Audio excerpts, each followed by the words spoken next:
పరిచర్యను బలపరుస్తూ ఉన్నాడు, ప్రభు నడిపిస్తూ ఉన్నాడు దేవుడు తన కృప చేత.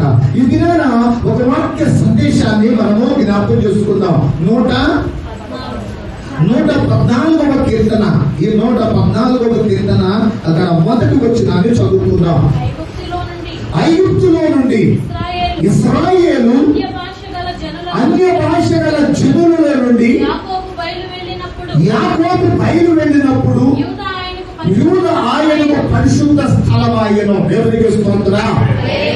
ఇక్కడ ఐగుప్తులో నుండి ఇశ్రాయేలీయులు, ఐగుప్తి అంటేనేమో లోకం, ఐగుప్తి అంటేనేమో పాపము, దానిలో నుండి ఇశ్రాయేలీయులను పైకి తీసుకొచ్చారట.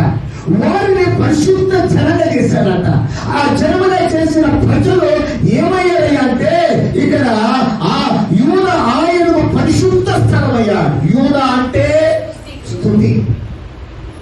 12 గోత్రాలలో ఒక గోత్రం పేరు యూదా గోత్రం.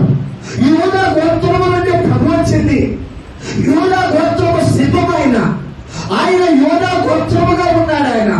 ఆయనకు ఎలాంటి వారు ఉన్నారయ్యా అంటే ఎప్పుడు స్తుతించేవారు ఉన్నారు, ఎప్పుడు ఆరాధించేవారు ఉన్నారు, ఎప్పుడు మహిమపరిచేవారు ఉన్నారు, ఎప్పుడు కనపరిచేవారు ఉన్నారు, ఎప్పుడు సన్నిధించేవారు ఉన్నారు, ఎప్పుడు పొగిడేవారు ఉన్నారు, ఎప్పుడు దేవుని ఇదే స్తుతించే వారు ఉన్నారు. ఆ జనమే పరిశుద్ధ జనం అంట. దేవునికి స్తోత్రం. అందుకోసమే యోధ అంటే స్తుతి. స్తుతి. దేవునికి మనము ఏమి ఇవ్వగలము? వెండి ఆయనదే, బంగారం ఆయనదే, మనకున్న సమస్తం అయితే అయితే ఆయనకి ఏమి ఇవ్వలేము. కానీ నీ నుండి నా నుండి ఏం కోరుతున్నాడు అంటే స్తుతి. దేవుని స్తుతించాలి. ఆయన స్తుతులకు పాత్రుడై ఉన్నాడు. ఆయనను స్తుతించాలి, ఆయనను కనపరచాలి. దేవుని పట్ల, దేవుడు నా పట్ల, ఆయన నీ పట్ల, మన పట్ల అద్భుతాలు చేస్తున్నాడు, ఆశ్చర్యాలు చేస్తున్నాడు, గొప్ప కార్యాలు చేస్తున్నాడు, ఎన్నో కార్యాలు చేస్తున్న దేవునికి కృతజ్ఞతాస్తుతులు దేవునికి చెల్లించాలి. దేవునికి స్తోత్రం. హల్లెలూయా. అందరికీ హల్లెలూయా. ఆ జనము పరిశుద్ధముగా ఉన్నారట. ఆ జనము ప్రత్యేకముగా ఉన్నారట. ఆ జనము దేవుని జనముగా దేవుని స్తుతించుచూ ఉన్నారట. దేవుని బిడ్డలారా, అందుకోసమే ఇక్కడ యూదా ఆయనకు పరిశుద్ధ స్థలము ఆయన. తర్వాత అంటాడు ఇశ్రాయేలు ఆయనకు, అది ఒక రాజ్యముగా ఉన్నారట. ఇశ్రాయేలు ఎత్తున్నాడట ఒక రాజ్యముగా. యాకోబు తన యొక్క 12 మంది గోత్రమంతా రాజ్యముగా ఉన్నారు. ఆయన బిడ్డలుగా ఉన్నారు. ఆయన రాజ్యములో ఒక ప్రత్యేకమైన స్థితి ఉంది వాళ్ళకి. దేవునికి స్తోత్రం. ఈ రోజున దేవుని బిడ్డలారా, దేవునికి మనము ఏమై ఉండాలో మనల్ని అడుగుతాడు. అయ్యా, నా దేవుడికి నేను అదిగో ఒక పరిశుద్ధముగా నేను ఆయనలో ఉండాలి. ఆయన పరిశుద్ధ దేవుడిగా నాలో ఉండాలి, నేను ఆయనలో ఉండాలి, ఆయనతో జీవించాలి, ఆయనలో ఉండాలి అనేటువంటిది అవసరత ఉన్నది. ఆయనకు ఒక రాజ్యముగా, ఆయనకు ఒక ఇదిగో పరిస్థితి మనం కలిగి ఉండాలి. ఇక్కడ అంటాడు ఒక దొంగ కుడి ప్రక్కన ఉన్నాడు, ఒక దొంగ ఎడ ప్రక్కన ఉన్నాడు, మధ్యలో యేసయ్య ఉన్నాడు. ఒక దొంగ అయితే యేసయ్యను దూషిస్తూ అంటున్నాడు, యేసు ఎందుకు ఇన్ని బాధలు పడుతున్నావు, ఎందుకు ఇన్ని నిందలు పడుతున్నావు, ఎందుకు ఇన్ని అవమానాలు పడుతున్నావు, నిన్ను నువ్వు రక్షించుకొని మమ్మల్ని కూడా రక్షించవచ్చు కదా అన్నాడు. అందుకు రెండో వాడు ప్రక్కనున్నవాడు అంటే గద్దించాడు. ఆయన గద్దించి ఇది మనకు అది తగింది కాదురా, ఇది తగింది కాదురా, ఇది మనకు తగిందే. మనం చేసిన పాపాలను బట్టి, మనం చేసిన అన్యాయాన్ని బట్టి, మనం చేసిన అక్రమాన్ని బట్టి ఇది మనకు శిక్ష పడాల్సిందే. ఆయనలో ఏ నేరం లేదు, ఏ పాపం లేదు. ఆయన మాత్రమే భయపడవా? నువ్వు దేవునికి భయపడవా? ఈయన అదుపు చేసుకోవా? ఎందుకు నువ్వు ఆయనను దూషిస్తున్నావని మాట్లాడతా అంటాడు కదా. యేసు నీ రాజ్యముతో వచ్చినప్పుడు నువ్వు జ్ఞాపకం చేసుకో. దేవునికి స్తోత్రం. చూద్దాం. హల్లెలూయా. హల్లెలూయా. ఈ దొంగ కొంచెం సమయం ఉంటే చనిపోతాడు, ఈ లోకాన్ని వదిలిపెట్టాడు, ఈ లోకాన్ని విడిచిపెట్టాడు, తన వారు వదిలిపెట్టాడు. అతను దొంగగా ఉన్న వ్యక్తి చనిపోయే స్థితిలో ఏమన్నాడు తెలుసా? యేసు ఈ రాజ్యముతో వచ్చినప్పుడు నన్ను నేను చనిపోయినా కానీ ఒక రాజ్యము నీకు ఉంది, నిరంతరం ఉండే రాజ్యము, నీతి న్యాయములో ఉండే రాజ్యము, ఆ రాజ్యముల పరిపాలన, ఆ రాజ్యముల నీవే. అది పాలకుడుగా ఉంటావయ్యా.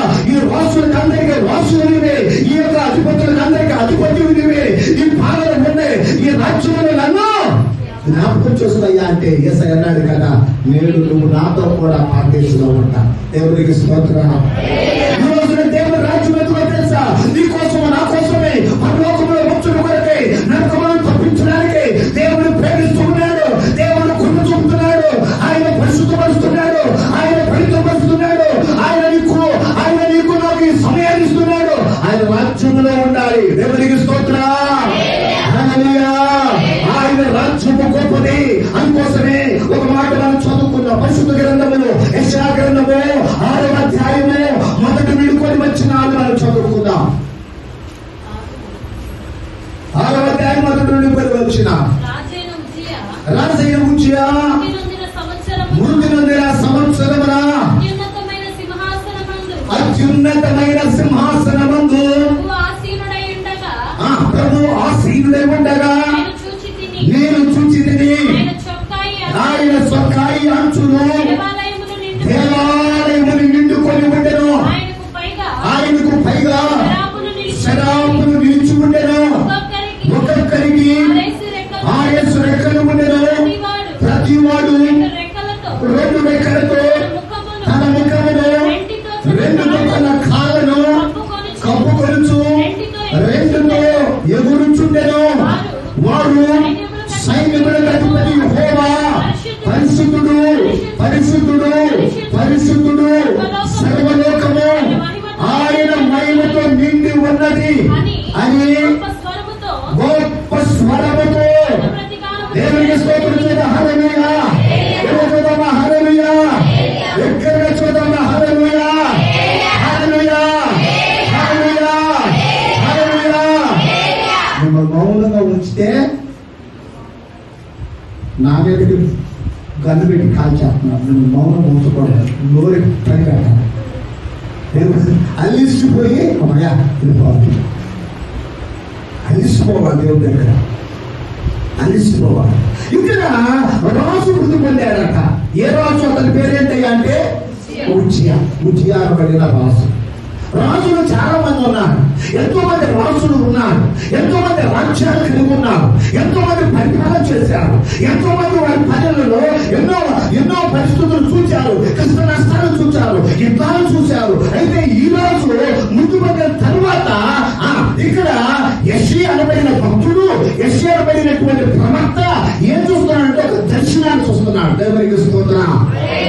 ఎందుకంటే ఈ రాజు గొప్పగా పరిపాలించాడు. ఈ రాజు మంచిగా పరిపాలించాడు. ఈ రాజు చాలా రాజ్యములలో ఇదిగో దేవుడికి ఆయాసకరముగా ఉన్నది తీసివేశాడు. మంచి చేశాడు. మంచి సంస్కరణ చేశాడు. మంచిగా పరిపాలించాడు. ఈయన తర్వాత ఎవరొస్తారు అంటున్నాడు. ఈయన ఆలోచన ఏంటయ్యా అంటే నెక్స్ట్ ఎవరన్నారు? ఆ మధ్య అమెరికాలో ఎలక్షన్ జరిగితే ఆ తర్వాత వచ్చింది ఎవరయ్యా ఈ మధ్యలో? ట్రంప్ వచ్చాడు. ట్రంప్ వస్తే బాగుంటుంది అన్నాడు. వచ్చిన వాళ్ళందరూ ఇండియా వాళ్ళందరూ ఏడు పంపించేశాడు. ఆయన అయ్యా మాకు ఛార్జీలు డబ్బులు లేవంటే, టికెట్ డబ్బులు లేవంటే తన సొంత ఒక విమానం పెట్టి అందరూ తరలించాడు. ట్రంప్ వచ్చాడు అయ్యా అంటే పంపించేశాడు అన్నాడు. వీసాలంతా రద్దు చేశారు. అసలు ఇండియా వాళ్ళే అసలు దగ్గర ఉంటాయి అన్నారు.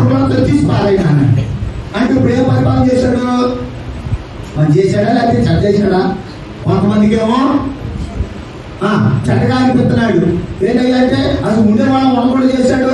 ఒబామా తర్వాత మనోడు మంచిగా చేస్తాడు అనుకుని అందరూ ఓటేస్తే ఎట్ట చేశాడు ఏంటని అంటే ఆ తన ఒకరిలో ఒకరు. అయితే ఉజ్జియా కూడా మంచి పరిపాలన చేస్తాడు. దేవునికి ఇష్టమైంది చేశాడు. కొన్ని సంస్కరణలు చేశాడు. కొన్ని దేవునికి ఏ ఆయాస్కరంగా ఉన్నదో దాన్ని కొట్టివేశాడు. దాన్ని తీసివేశాడు. ఆ యొక్క దేవునికి ఇష్టమైనదంతా తీసేశాడు. అందుకోసం మంచి పరిపాలన చేశాడు.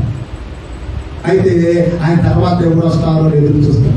5 ఏళ్ళ తర్వాత ఒకళ్ళు మారుతా ఉంటారు. 5 సంవత్సరాల తర్వాత ఒకళ్ళు మారుతా ఉంటారు. మార్పు వస్తూ ఉంటుంది. అయితే దేవుని బిడ్డలారా, ఇదిగో మన భారతదేశంలో కూడా ప్రధానమంత్రి కూడా ఒకానొక టైంలో అదిగో మన్మోహన్ సింగ్, ఎంతమందికి తెలుసు? చాలా మందికి తెలుసు. ఆయన ప్రధానమంత్రిగా ఉన్నప్పుడు, ఆయన ప్రధానమంత్రిగా ఉన్నప్పుడు ఆర్థిక సంక్షోభం వచ్చింది మన దేశానికి. ఆర్థిక సంక్షోభం వస్తే ఎట్లాగా ఈ ఆర్థిక వ్యవస్థ నుండి పైకి ఇక్కడ ఎక్కాలంటే ఒక ఆలోచన చేస్తాడు, ఒక సంస్కరణ చేస్తాడు. ఏంటయ్యా అంటే ఆర్థిక సంక్షోభాన్ని ఎదుర్కొన్నాడు, ఒక సంస్కరణ చేశాడు. ఏంటయ్యా అంటే అది ఈ దేశంలో ఉన్నాయి విదేశాల్లో అమ్ముకోవచ్చు, విదేశాల్లో ఉన్న వాళ్ళు వచ్చి ఈ దేశంలో అమ్ముకోవచ్చు అన్నాడు. అప్పుడు ఆర్థిక సమస్య లేదు, అదంతా పోయి ఆర్థిక వనరులు వచ్చినాయి. ఇప్పుడు మన ప్రధానమంత్రి పరిపాలిస్తుంటే మన దేశంలో అగ్ర స్థానంలో ఉంది. అంటే ఎవరు సంస్కరించారు? అది ఎవరు తీసుకొచ్చారు ఆ సంస్కరణ? మన్మోహన్ సింగ్ తీసుకొచ్చాడు. అదే ఆర్థిక సంక్షోభంలో కూలిపోతుంది, అదిగో భయంకరమైన పరిస్థితి వస్తుంది. దానిని అధిగమించే శక్తి ఎవరు తీసుకొచ్చారు అంటే ఈ ప్రధానమంత్రిగా మన్మోహన్ సింగ్ తీసుకొచ్చాడు. మీకు తెలియాలని ఉదాహరణ. దేవుడికి స్తోత్రం. ఇలా ఉండగా దేవుడైతే ఇక్కడ అంటున్నాడు కదా, అదిగో నెక్స్ట్ ఎవరు అంటే నెక్స్ట్ వ్యక్తిని చూపించాలి. కానీ అలా చూపించడం ఏం చూపిస్తున్నాడు అంటే అదిగో ఆ యొక్క అత్యున్నతమైన సింహాసనం ప్రభు కూర్చున్నాడని చెప్తున్నాడు. దేవుడికి స్తోత్రం చేద్దాం. హల్లెలూయా. ఆయన చూడ హల్లెలూయా. దాని అర్థం ఏమిటి అంటే ఆయన సార్వభౌముడు. ఇక్కడేమో అత్యున్నత సింహాసనాసనుడు అన్నాడు, ఆయన సార్వభౌముడుగా ఉన్నాడు. ఏ అధికారం ఆయన దగ్గర ఉంది, ఏ పరిపాలన దగ్గర ఉంది, ఏ శక్తి అయినా దగ్గర ఉంది, ఏ ఫలమైన దగ్గర ఉంది. వీళ్ళు పిలిచేవాడు ఆయనే, వాళ్ళు తెగదక్కువాడు ఆయనే, రాజ్యాలు నిలబెట్టేది ఆయనే, పడగొట్టేది ఆయనే, రాజులను గట్టి వేపించేది ఆయనే, ఎవరైనా దీనులలో ఆయన పైసేది ఆయనే. ఏ రాజ్య విషయంలో కూడా ఇదిగో మరి ప్రవక్త అయినటువంటి యెషయా నువ్వు దానిగా చూడాల్సింది. నాకు సార్వభౌమం ఉంది, నాకు అధికారం ఉంది, దాని గురించి కాదు నువ్వు చూడాల్సింది, నీకు నువ్వే చూసుకో అన్నాడు దేవుడు. దేవుడికి స్తోత్రం చూద్దాం. హల్లెలూయా. అక్కడ అదిగో కెరూబులకి ఎన్ని ఉన్నాయంట? కెరూబులకి ఎన్ని అంట? 6 రెక్కలు ఉన్నాయి. 2 రెక్కలతో ఎగుతున్నా, 2 రెక్కలతో కళ్ళు కప్పుకున్నా, 2 రెక్కలతో కాళ్ళు కప్పుకున్నారు. అయితే ఆయన అదిగో 6 రెక్కలు పెట్టగలడు, లేకపోతే 10 రెక్కలే పెడతాడు, లేకపోతే 2 పెడతాడు. కోడికి 2 పెట్టాడు. ఇప్పుడు కోడికి 2 పెట్టాడు. అన్ని మనం అడిగేది కూడా ఏంటయ్యా అంటే స్కిల్ లెస్, బోన్లెస్, ఇంకా అన్ని లెస్లే మనం అడిగేది. ఇప్పుడు ఇదివరకు మనకి గడియారం ఉండేది, ఒక ముళ్ళు అట్లా తిప్పితే స్ప్రింట్ అట్లా తిప్పితే ఏం తిరిగేది అంటే ఆ ముళ్ళంతా వర్క్ జరిగేది. ఆ ముళ్ళు లేకపోతే ఆ గడియారం తిరగదు. ఇప్పుడు మన గడియారాలు కూడా ఎట్లనే ముళ్ళుతో పని లేదు, లెస్, స్పిన్లెస్, అది ఆ స్ప్రింగ్ లేదు, స్ప్రింగ్లెస్, లెస్. అట్లా ఒక ఆయన భక్తుడు అన్నాడు, ఇదిగో క్రైస్తవులు గాడ్లెస్ అన్నాడు. అన్ని లెస్ కోరుకుంటున్నారు, స్కిల్లెస్ అడుగుతున్నారు, ఓన్లెస్ అడుగుతున్నారు. ఇంకా ఇదిగో మరి చూస్తే ఇవో వాచ్యులను స్ప్రింగ్లెస్ అంటున్నారు. అయితే క్రైస్తవులలో గాడ్లెస్ అన్నాడు. అంటే దేవుడు లేకుండానే ఉంటున్నారంట. దేవుడి పేరు మీదుగా అన్ని లెస్ అయిపోయినాయిగా, దేవుడి పేరు మీద ఉంటున్నారు. వచ్చిదే దేవుడి కొరకు జీవించగలరా, దేవుడి కొరకు బ్రతకగలరా, దేవుడి కొరకు ఉంటలా, దేవుడి కొరకు పరిశుద్ధంగా ఉంటలా, దేవుడి కొరకు భయముగా ఉంటలా, దేవుడి కొరకు మంచిగా ఉంటలా, దేవుడి సన్నిధిలో ప్రార్థన చేయాలా, దేవుడి సన్నిధిలో కన్నీరుగార్చటలా, దేవుడి సన్నిధిలో పోసుకుంటలా, దేవుడి కొరకు శ్రమలు అనుభవించటలా, దేవుడి కొరకు నిందలు అనుభవించటలా, దేవుడి కొరకు సమస్త కష్టాలు అనుభవించటలా, దేవుడి కొరకు నిలబడే వాళ్ళు లేరు. దేవుడికి స్తోత్రం. హల్లెలూయా. హల్లెలూయా. అది కూడా దేవుడు ఏమంటున్నాడంటే ఎదురు చూస్తున్నాడే అంటే ఇదిగో గాడ్లెస్ లాగా ఉండకూడదని మనము దేవుని కలిగిన వారము. అందుకోసం అంటాడు యెహోవా కాగలిగిన జనులు ధన్యులు. దేవునికి స్తోత్రం. హల్లెలూయా. నీ కుటుంబ పక్షాన, నీ బిడ్డల పక్షాన, నీ యొక్క అవసరతల పక్షాన, నీ ప్రయాణాల పక్షాన, నీ కొన్న అక్కర్ల పక్షాన నిలబడేదే దేవుడు. దేవునికి స్తోత్రం. ఆయన నీ పక్షంలో ఉండగా విరోధి ఎవరండి? మరణమా, అధికారులా, కష్టమా, కన్నీరా, ఏదైనా కానీ ఆయన ఏం చేస్తాడు తెలుసు? తప్పించే దేవుడు. బైబిల్ అంటాడు కదా, ఇదిగో 28వ గ్రంథము 31వ అధ్యాయము 2వ వచనము, మొదటి 2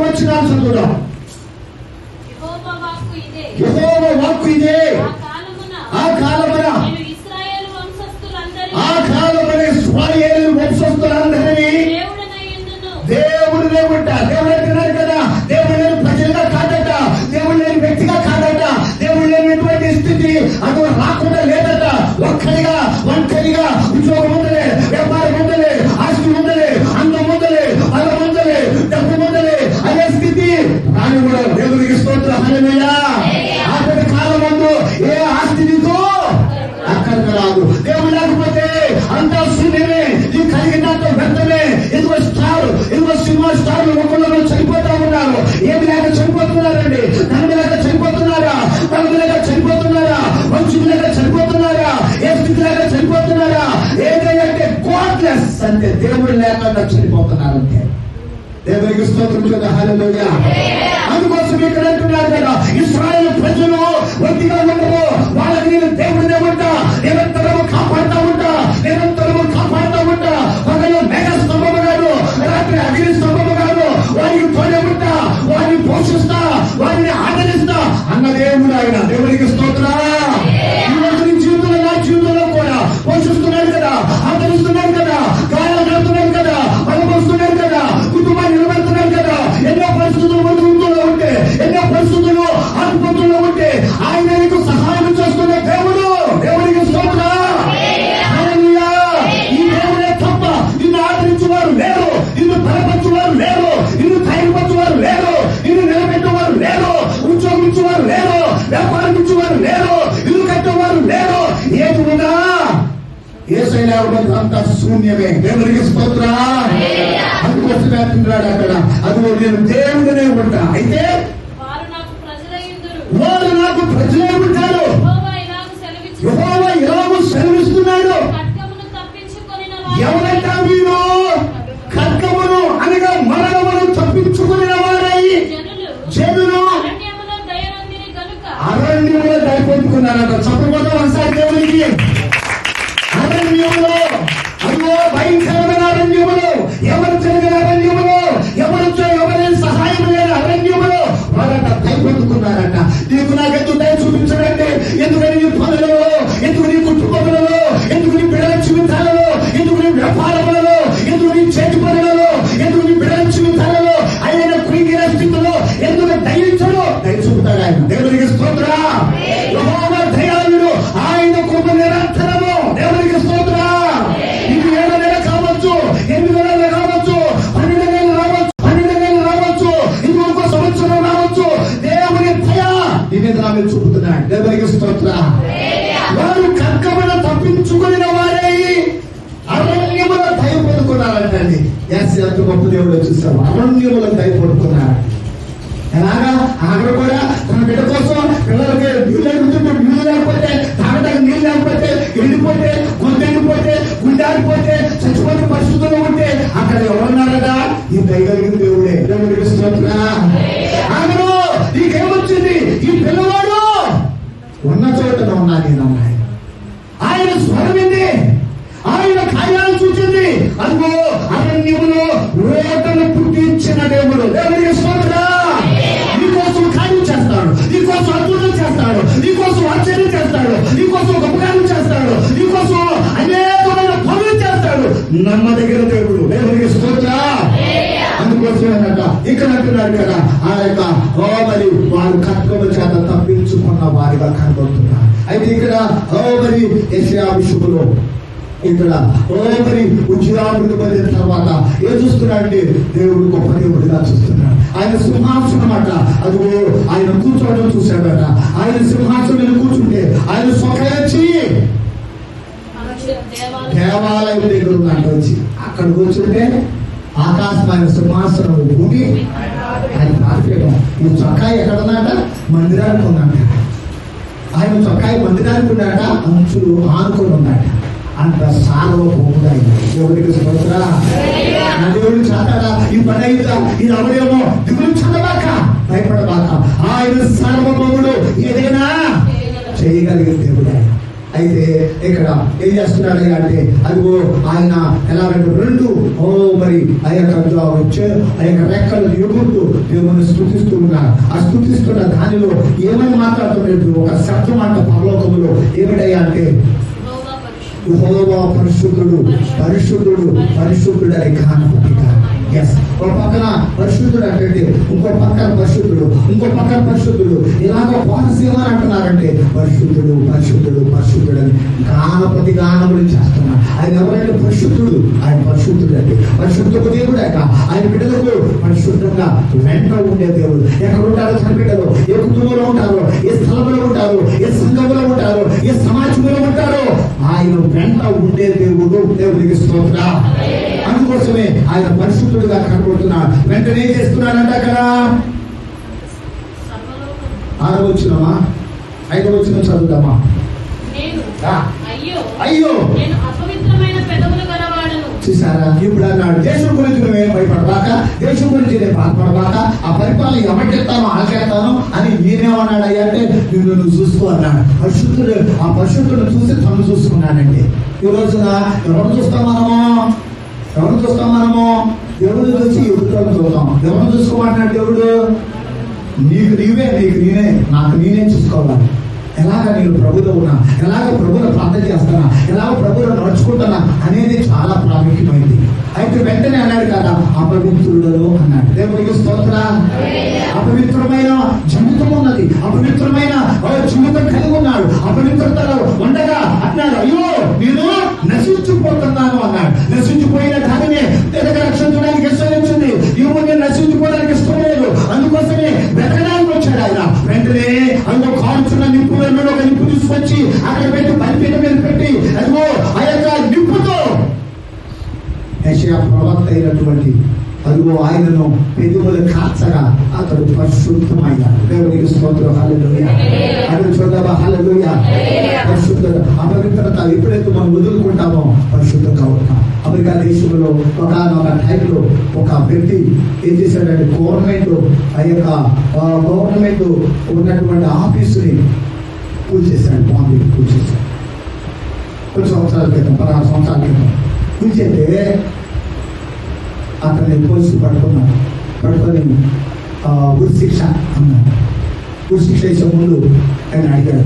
ఆ రోజు తీర్పు వచ్చింది. ఆ తీర్పు అయితే ప్రజలందరూ బయటన్నారు. ఎవరయ్యా అంటే, ఈ ఆఫీసులో భార్యను పోగొట్టుకున్న భర్త, పిల్లలకు అదిగో మరి తల్లిని పోగొట్టుకునే పిల్లలు, అలాగున అందరూ బయటండి అందరూ ఏమడుగుతున్నారంటే, వాళ్ళలో ఒకే ఒక స్వరం, ఒక శక్తి వినపడుతుంది. ఏమనంటే, ఫర్గివ్ అని అడగమను, మేము క్షమిస్తామని. ఫర్గివ్, క్షమించు అని అడగమను, మేము క్షమిస్తామని అడుగుతున్నారంట. మన దేశం అయితే కాచేది అక్కడ అడుగుతున్నారంట. అడుగుతుంది ఈయనన్నాడంట, ఇలా అడుగుతున్నావు అనంట. నేను మాత్రం ఫర్గివ్ చెప్పనన్నాడు. నేను క్షమించని చెప్పలేను, నేను చేసిందే కరెక్ట్, నేను చేసిన దాన్ని నేను ఫర్గివ్ అని చెప్పను అన్నాడంట. సరే ఆఖరి కోరిక చెప్పానంట అని అంటే అన్నాడంట, అది ఆయన క్యాథలిక్ విశ్వాసి. విధంగా అమెరికా వెళ్ళి నేను మా ఇద్దరు అన్నాం, నీకు పాస్పోర్ట్ ఉంది, నిద్రలో నాకు పాస్పోర్ట్ ఉంది, వెళ్దాం నాకు సంవత్సరం నివేదికెళ్ళా ఎయిర్పోర్ట్ నేను అంట. దేవుడికి స్తోత్రం. హల్లెలూయా. అయితే ఏమన్నాడు అంటే, పరగమని అడుగుతుంది కదా, నీ చివరి కోరిక చెప్పన్నాడు. ఆయన అన్నాడు, క్యాథలిక్ విశ్వాసి కదా అన్నాడంట, మా గురువు గారు ఫస్ట్ గా రావాలి, నాకు అదిగో మరి రొట్టె అక్షరాలు వింటే అది తీసుకొని చచ్చిపోతాను. ఏం తీసుకొని చచ్చిపోతానంట? రొట్టె అక్షరాలు. ఏమడగడంటే ఆయన పరిగెత్తేసి అడగడంట, క్షమించుకొని అడగడంట. ఏం కావాలంట అంటున్నారు ఇక సమాజం కూడా. అడగటానికి ఇష్టం లేదు, కానీ నాకు దేవుడు రాజు ఉన్నానంట.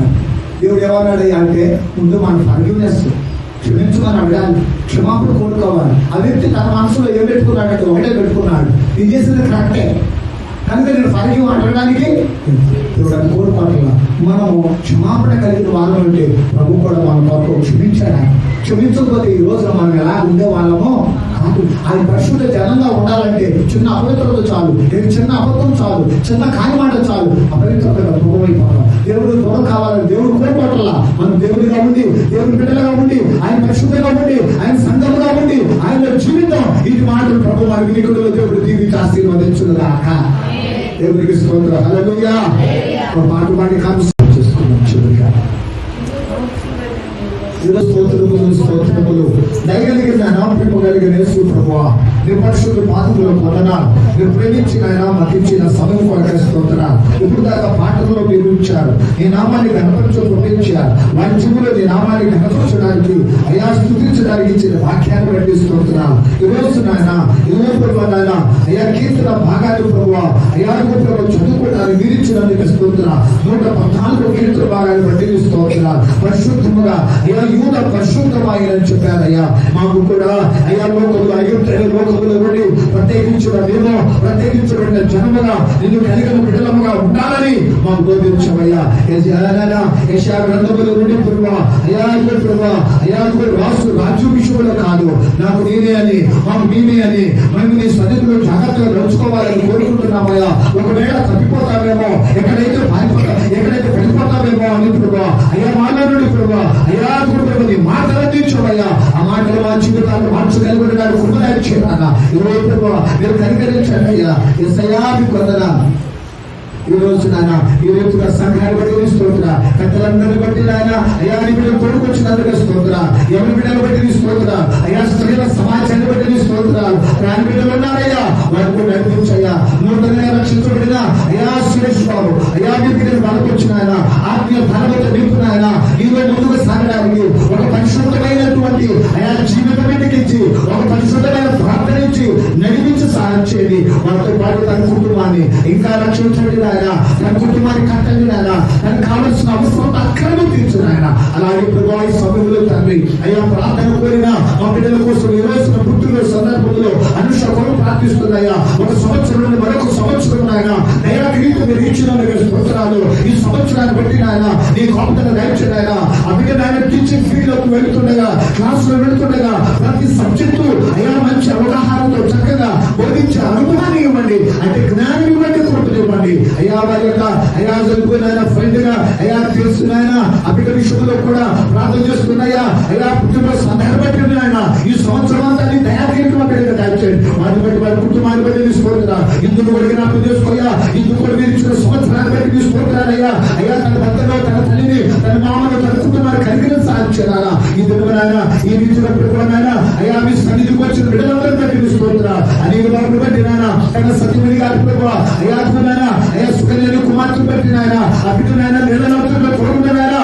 ఏ పాయము కానీ ఎటువంటి శోధన కానీ కలగడానికి కారణం లేకుండా వచ్చేది. నేలను నీటి సుఖమైన పరిస్థితులు దాచేయండి. నీ కాపుదల మీద దాచేయాలా. అలాగే తండ్రి ఎవరైతే వాళ్ళు ఎదుగుతున్నారో వాళ్ళకి వచ్చినారా అయ్యా రిష్ గారిని పెట్టినారా, అయ్యా సత్యమణి గారిని పెట్టినారా, వారికి ఇచ్చిన బిడ్డలు పెట్టినారా. అక్కడ కొంత నూతన బలముతో శక్తితో నింపండి. శరీరంలో ఉన్న ప్రతి బలహీనత తీసివేయండి. ఉదయ గారిని పెట్టినారా, అయ్యా తన భార్య తన బిడ్డలు పెట్టినారా.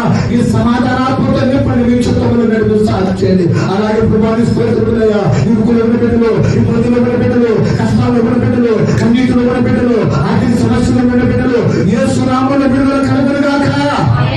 అలాగే తండ్రి ఈ కార్యక్రమం పరచులు వాడుతూ 100 తీరిన ఆశీర్వాదం.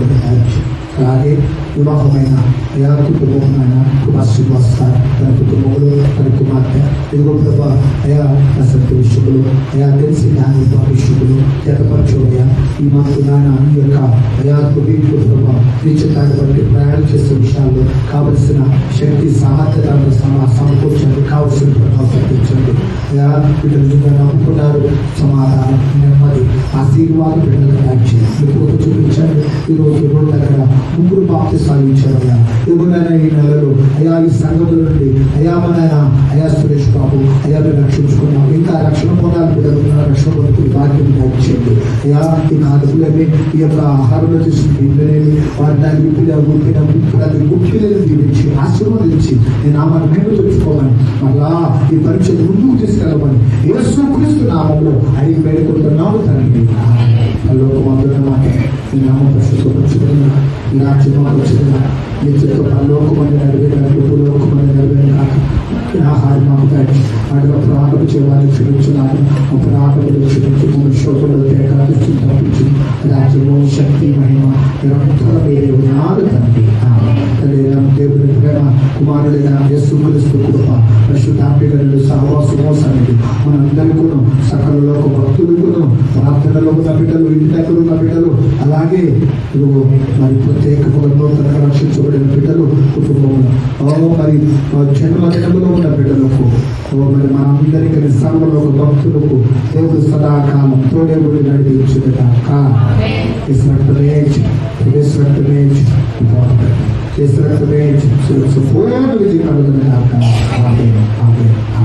అందరూ పొందనాలండి.